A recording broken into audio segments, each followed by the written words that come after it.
Hi friends, how are you. कैसे हैं आप लोग। देखिए, हमने आपको वर्ण पढ़ाया था और वर्ण से आगे हम आगे चलते हैं। वर्ण के जो भेद हैं वो आपसे पढ़े थे स्वर और व्यंजन। आज हम व्यंजन के भेद पढ़ेंगे। थोड़ा सा उसमें आगे देखिए आप लोग, थोड़ा आगे व्यंजन। अब व्यंजन कितने प्रकार के हैं ये देखिए व्यंजन 5 प्रकार के होते हैं। कितने प्रकार के होते हैं? 5 प्रकार के होते हैं। और व्यंजन स्वरों की सहायता से बोले जाते हैं और व्यंजन 5 प्रकार के होते हैं। और इन व्यंजनों में आप लोग देखेंगे कि वो कौन कौन सा व्यंजन है, वो कौन कौन से प्रकार हैं। तो इसमें सबसे पहले आप लोग देखें, एक आप लोगों का है स्पर्श व्यंजन। उसके बाद आप लोग अंतस्थ व्यंजन। अब अंतस्थ व्यंजन के बाद आपका है ऊष्म व्यंजन।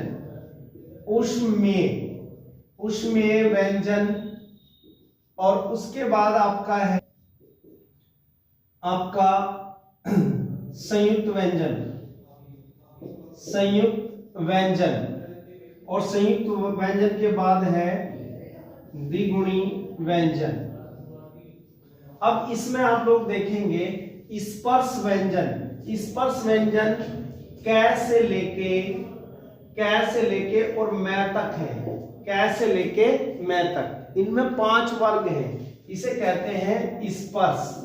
चूंकि ये मुंह के एक हिस्से से स्पर्श होके आते हैं। इसके बाद अंतस्थ व्यंजन है या, रा, ला और वा।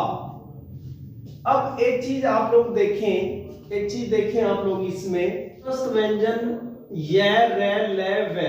और इसमें आपका य और वे, ये अर्ध स्वर कहा जाता है। क्या कहा जाता है? अर्ध स्वर कहा जाता है। तो ये आप लोग याद रखिए कि अंतस्थ व्यंजन जिनकी साउंड जो है पेट से निकलती है, और इनमें अर्ध स्वर किसे कहा जाता है? तो य और व को अर्ध स्वर कहा जाता है। ये याद रखना। ऊष्म व्यंजन जो है ये संघर्षी व्यंजन कहा जाता है। संघर्षी व्यंजन कहा जाता है ऊष्म व्यंजन को। ऊष्म व्यंजन कौन सा है? बड़ा स, पेट पटा स, छोटा स और है, ये ऊष्म व्यंजन है। इसके बाद संयुक्त व्यंजन अक्षय, त्रय, ज्ञानी और श्रेय, ये है। द्विगुणी आपका ये है। तो ये आप लोगों से ये बताने की कोशिश की जा रही है कि व्यंजन 5 प्रकार के होते हैं। और आप लोग इसे थोड़ा सा ये समझेंगे कि ये जो अर्ध स्वर है ये और वे, ये समझें आप लोग। और थोड़ा सा आगे मैं आपको और बताता हूं। इसमें देखिए द्विगुणी व्यंजन जो है, इसे आप लोग देखें, इनका जो प्रयोग है वो जीभा की नोक से होता है। इनका प्रयोग जो है जीभा की नोक से होता है। इसीलिए थोड़ा सा आप लोग इसमें देखें कि इनका प्रयोग जीभा की नोक से होता है। और ये शब्द के किसी भी शब्द के शुरू और बाद में नहीं आते, ये बीच में आते हैं। देखिए द्विगुणी या उत्प्रेक्षित व्यंजन इन्हें कहा जाता है। ये संस्कृत में यूज नहीं होते, इस बात का याद रखना है। ये संस्कृत में यूज नहीं होते। देखिए ये आपने देखा है कि व्यंजन, इसमें मैं आपको थोड़ा सा स्वर के बारे में भी बताऊंगा कि उच्चारण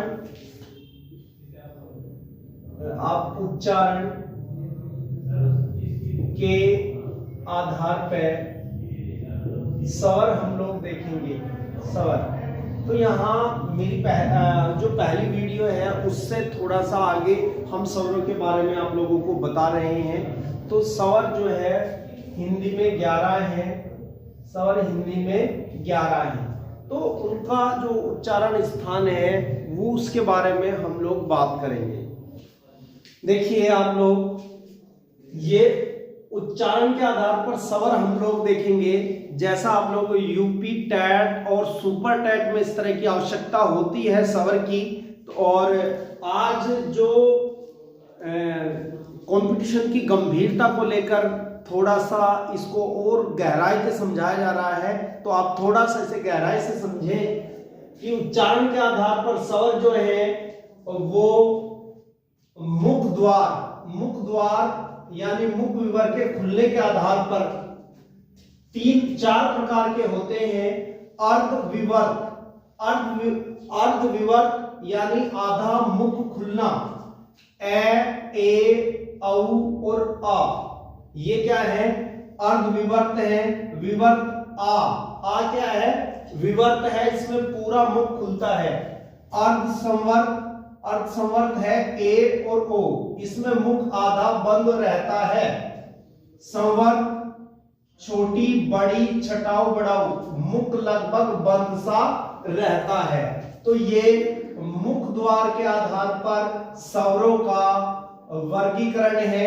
मुख द्वार के आधार पर स्वर 4 प्रकार के होते हैं: अर्धविवर्त, विवर्त, अर्धसंवर्त और संवर्त। इसके बाद जिह्वा के प्रयोग के आधार पर हम देखते हैं स्वर जो है 3 प्रकार के होते हैं। अग्र स्वर ई, बड़ी ए, ऐ, जिह्वा के अग्र भाग द्वारा उच्चारण होता है। ई छोटी बड़ी ए, ऐ, तो जिह्वा के अग्र भाग का उच्चारण होता है। अगर आप थोड़ा सा ध्यान दें और बोल के देखें तो आपकी जिह्वा का अग्र भाग इसका उच्चारण करेगा। मध्य स्वर ए है, जिह्वा के मध्य भाग द्वारा उच्चारण होता है ए। तो देखिए ए, तो इसका मध्य स्वर ए। और पश्चे का मतलब होता है पीछा, पीछे, तो पीछे स्वर जो है आ, छटाऊ, बड़ाऊ, ओ, औ, जीवा के पिछले भाग द्वारा उच्चारण होता है। तो जीवा के पिछले भाग द्वारा जिस स्वर का उच्चारण होता है वो आ, छटाऊ, बड़ाऊ, ओ, औ है। देखें आगे आप, होठों की स्थिति के आधार पे जो स्वर का उच्चारण होता है वो 2 प्रकार का होता है: अवर्तमुखी और वर्तमुखी। देखो आप लोग यहां थोड़ा सा ध्यान दीजिए। अवर्तमुखी, वर्त कहते हैं गोल को, तो जिसमें होठ गोल नहीं होते,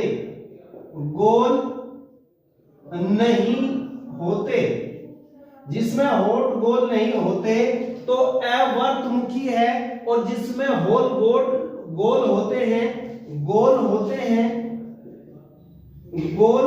हैं वो वर्तमुखी है।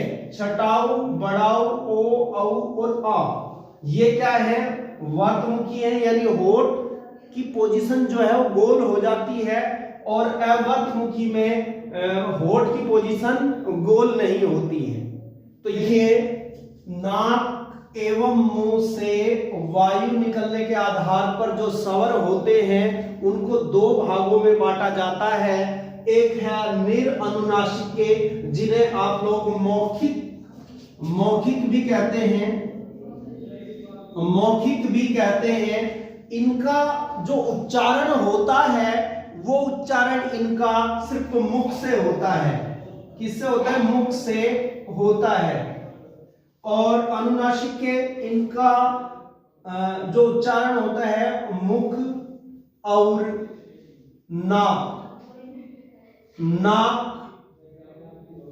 मुख और नाक दोनों से होता है। मुख और नाक दोनों से होता है। देखिए ये आप लोगों ने स्वर का जो उच्चारण के आधार पर देखा है, मुख द्वार यानी मुख विवर के खुलने के आधार पर मुख कितना किसमें खुलता है, आधा मुख किसमें खुलता है, पूरा मुख किसमें खुलता है, मुख आधा बंद रहता है या मुख लगभग बंद सा रहता है। ये तो मुख द्वार के आधार पर स्वरों का उच्चारण है। दूसरा आपने देखा जीवा के प्रयोग के आधार पर जीवा का अग्र भाग उच्चारण में, जीवा का मध्य भाग उच्चारण में, जीवा के पिछले भाग का उच्चारण में। इसके बाद आपने देखा होठों की स्थिति के आधार पर अवर्तमुखी यानी होल होठ नहीं होते और वर्तमुखी जिसमें होठ गोल होते हैं। उच्चारण में होठ गोल नहीं होते। इनके उच्चारण में होठ गोल होते हैं। यहाँ नाक एवं मुख से वायु निकलने के आधार पर अनुनासिक के यानी मौखिक स्वर और अनुनासिक के जो मुख और नाक दोनों से बोले जाते हैं, ये सिर्फ मुख से बोले जाते हैं। तो आ, ए, आ छोटी मुख से बोले जाते हैं, ई मुख और नाक दोनों से बोले जाते हैं। बस खास तौर पे जो वीडियो बनाई गई है उस वर्ण के बाद बनाई गई है, ये इसको ध्यान में रख के बनाई गई है कि सुपर टेट, यूपी टेट और यूपी पुलिस और जो अब आ रहा है आपका लेखपाल, उसमें इस तरह के क्वेश्चन पूछे जा सकते हैं। तो हम किसी भी तरह से आप लोगों को ये छोड़ना नहीं चाहते कि आपका कोई क्वेश्चन छूटे, इसलिए सारे क्वेश्चंस को इसमें समेट लिया गया है। आप इसको वीडियो को जरूर देखें, अच्छी लगे कैसी लगे, आपके ज्ञान में कितनी वृद्धि हो रही है कमेंट करके बताएं और ज्यादा से ज्यादा लाइक और शेयर करें और चैनल को सब्सक्राइब करें। धन्यवाद।